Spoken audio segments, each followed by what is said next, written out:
السلام عليكم مرة ثانية. طبعا سوينا كارثة احنا وهذا رزق وهذا حمام مجرب. هاي الطيرة ابوها خليص حرق سعيد وامها سودة ابو موسى. سودة ابو موسى طيرة حمود قعيد تفريخ الكويت.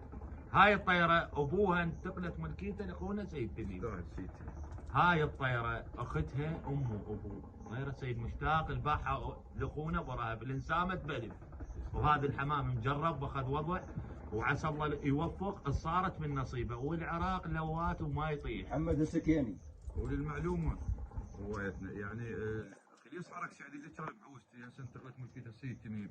اللي ياخذين ساير هام اتفقنا على الموضوع انا وتفريخين بالنص انا والسيد وعسى ربي يوفق السيد بهذا الطير. وهذا المخلف صار نصيب اخونا محمد السكيني. عسى الله يوفق الجميع. عسى ربي يوفق ابو جاسم ويستاهل. طبعا اكو عالم بالتصوير مطير شي اخوتنا مهمين تعلمنا منهم الكثير ما يحبون يطلعون بالشاشه.